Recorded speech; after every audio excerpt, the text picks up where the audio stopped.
Listener supported. WNYC Studios.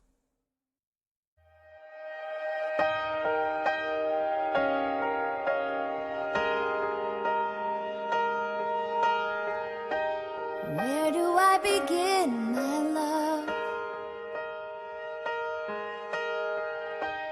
Starting with the things I haven't said enough of. Starting with the day it changed my life, and ending with the way I feel tonight. Where do I begin? Where do I Tony Award winner Idina Menzel originated the Broadway roles of Maureen in Rent and Elphaba in Wicked. She's recently appeared in Glee as the coach of Vocal Adrenaline, a rival Glee club, and she's currently on a cross-country symphony tour where she performs with notable orchestras. This Saturday, she'll bring her repertoire of show tunes, pop music, and songs from her solo album, I Stand, to New York's Avery Fisher Hall, where she will be accompanied by the New York Philharmonic. And I'm very pleased that it has brought her back to our show. Welcome back. Thank you so much. So you've done theater, TV, movies. Now you're making your debut with the New York Philharmonic. Is this something you ever fantasize? No. It's pretty surreal. And then Marvin Hamlish is conducting as well. So it's pretty incredible. Well, it's one thing to perform in a Broadway show where you have a nice-sized pit orchestra. It's another thing to have the New York Philharmonic and try to project over that. Well, you use a microphone, I'm assuming. Yes, we do use a microphone. Although there is a moment in my show where I choose to put the microphone down and just sing something a cappella in the acoustics of the hall, which is always nice. But it's thrilling. It's thrilling to stand in front of any symphony, and then to add to it the New York Phil is astounding. And then they're playing your songs that you composed. It's almost like an ego trip. Well, no, only one, honestly. We only do one original song. We do a lot of songs from the shows that I've been in, and we do some standards. And but yes, to hear my music director, his name is Robert Mounsey. He plays piano as well for me. He has come up with some incredible arrangements that the musicians always sort of compliment him after the concerts, that they really enjoy his arrangements, that he uses the instruments, and in the, I guess there's a specific way where sometimes certain arrangements don't use their abilities in the right way, or they're sitting around a lot and not playing, and somehow he's encapsulated everyone. And so it's been a really, really wonderful experience. And I find that being from the theater, I stand up there and I can sing, use my full voice and a whole spectrum of different dynamics, and yet I can still be intimate with the audience and tell a story and connect with them. Well, a lot of this music is the sort of thing we associate with cabaret and a singer with maybe a trio. True, except if you sing "Defying Gravity" from Wicked, it's a huge wall of sound in the theater. So I think that the reason why it's been really resonating with my audience is because they feel that they're getting a window back into the show a little bit, or and it's the drama of it, the theatricality of the whole event. The moment is, for me, just exhilarating, and hopefully somewhat for the audience. Well, the last time you were on this program, you talked about growing up on Long Island and going to the theater with your parents as a child. Did you go to the Philharmonic? Did you see those kinds of concerts? No, I did not. Did you listen to a lot of classical music? No, my parents, they listened to Barbra Streisand and Neil Diamond, and that's about the extent of it. They didn't even listen to the Beatles. I have a problem with them for that. The Beatles did perform with a symphony orchestra. So, see, that's even doubly worse. No, but they did bring me in to see a lot of theater, but no, we didn't see opera and we didn't see the New York Phil, and so I've had to catch up in my later years. Well, I understand you all did sing at weddings and bar mitzvahs right, in your career, which I'm sure added to the versatility. But what happened if somebody came up and said, Melancholy Baby, did you sing it? What about Rosenkismet Monla? Did you know the lyrics? I didn't know those, but I knew a lot of songs. I started out with about 10 songs when I got my first wedding job. I knew The Girl from Ipanema, so in case they called it Bossa Nova. I knew Someone to Watch Over Me, and My Funny Valentine. And I I forget what it was, a Whitney Houston song, probably the greatest love of all, and Evergreen. And that pretty much, took over the main categories that I could cheat for. And then each week I would learn about 5 more songs. And by the end, I had a huge repertoire. Is that where you learned to adjust to any kind of thing? Yeah, I think so. Because your career has taken you all over the place. I think that you definitely you build a thick layer of your skin doing those kind of jobs because people aren't listening to you, they're not appreciating you, and so you really have to have confidence in what you're doing and your talents, and that that I was going to move on to something else, and also I used it as a place to really hone my skills and listen to Ella Fitzgerald and copy her, emulate her, right? During a bar mitzvah when nobody was paying attention. Well, I'm wondering about now the other side, the prestigious group of musicians at the New York Philharmonic that you're asking to play a rendition of Lady Gaga's Poker Face. Well, how have they reacted to the symphonies you've performed with so far? That's a very good question. I think we have a blast, but, I don't want to be so presumptuous to say that maybe they leave and they just like, oh, what the... is this girl doing? But I think it's a breath of fresh air for them. I don't take it seriously, and it goes along with a funny experience I had with my Glee experience. So that was the song that was performed on Glee. Yes, and so but also to hear it orchestrated for all these musicians is pretty incredible. It sounds beautiful, although I'm singing about things that I can't really talk about on air right now. But, so I think that we have a good time. I like to try to aim to crack a smile in some of the musicians standing behind me because they always start really well behaved. And then, by the end of the show, I hope to get them to laugh a little bit.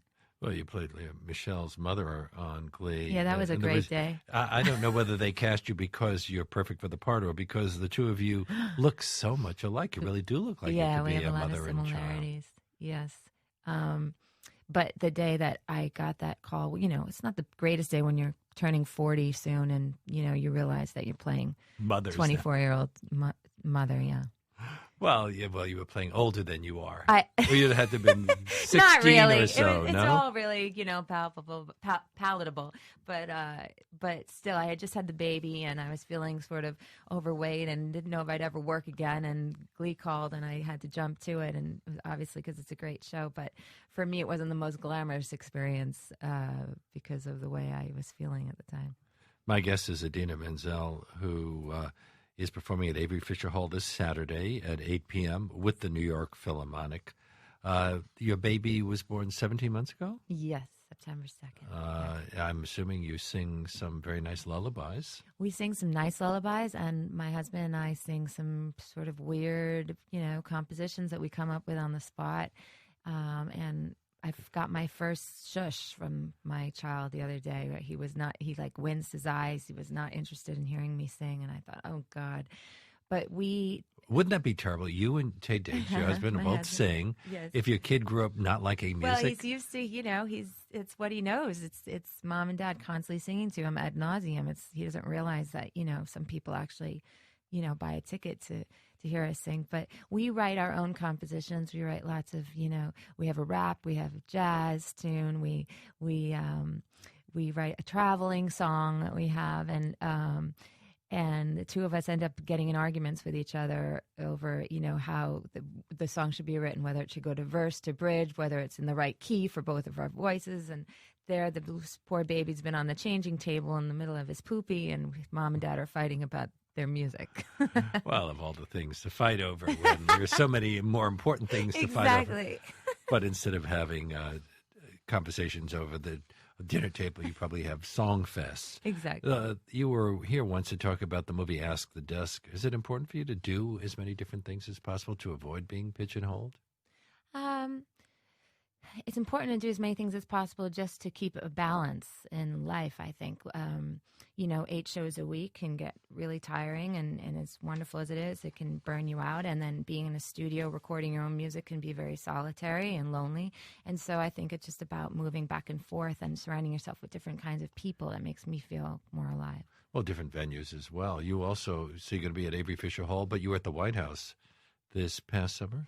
Yes, that's all sort of a blur for me because the president was sitting literally a foot away from me, and I was so nervous and worried that I was just like spitting on him with every high note that I was singing.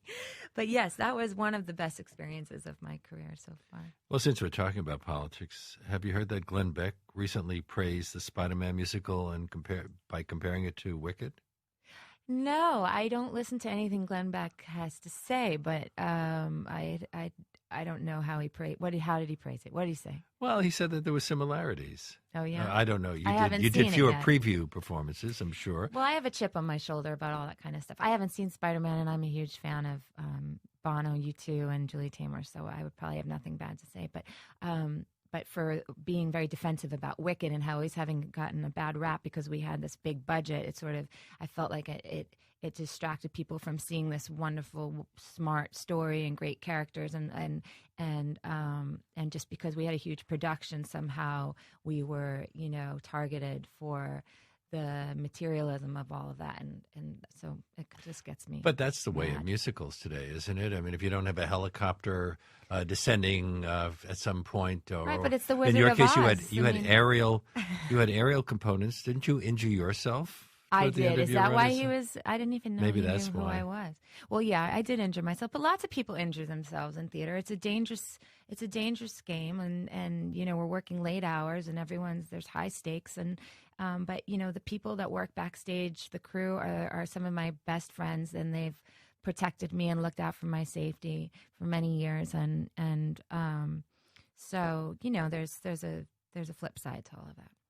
So what are you going to be working on after you do this tour? How many cities have you done this with, and how many symphony orchestras? Gosh, I wish my manager was here because I probably have played now about 30 cities. I just did St. Louis last So you say it's Sunday. Houston. It must be Thursday because it's the Houston Symphony. What? My baby was up last night from 1 to 4, so I'm sort of reading your lips right now. Well, it's good that you got out of St. Louis when you did, because right Exactly. now they They're closed stuck in down a storm, right? I-70 between Yes. Kansas City and St. Louis. Yeah, but what I do is because I'm so determined to spend as much time with my child, I take a red eye. I put him down to bed at, let's say, 7:30 LA time, and then I get on the red eye to anything East Coast. I get there, I wake up 6 in the morning, we do a sound check, I do the show, and then that was a matinee, so 3 o'clock show, got back, actually watched the New York Jets in the lounge at the St. Louis airport. Painful experience. And it was painfully exciting. It was so exciking, but I won't talk football with you right now.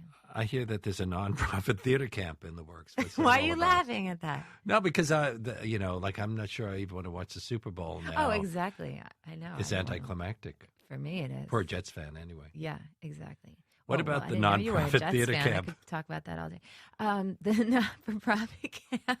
You're You wearing keep my Jets laughing cap. when I say the not-for-profit, but it's not about the not-for-profit. It's about the Jets. So Look, you're I laughing. work for a non-for-profit, so I went to summer camp when I was a kid, and I had the best years of my life, and I always wanted to own a camp. And then as I've gotten older and I've been in these terrific shows that have connected with young audiences, my aspirations changed somewhat in that I want the camp to be for kids, obviously, that can't afford that experience. So then your own kid can go there at some time. of course. And it's called A Broader Way Foundation. And our first initiative is a summer camp. But let me just say real quick, what I think is so great about it is actually Janine Tesori is going to be our creative director. And we're going to put on an original production with these girls based on their contributions and their writings and music and all that. So it's Red Bank tomorrow in New Jersey. Yes. And then Avery Fisher Hall on Saturday. Yes. Idina Menzel and the New York Philharmonic at Avery Fisher Hall at I'm 8 so happy p.m. to be here. And for more information, go to our show page at wnyc.org. Thank you again so much, Idina, Thanks for being having with us. me. You're the best.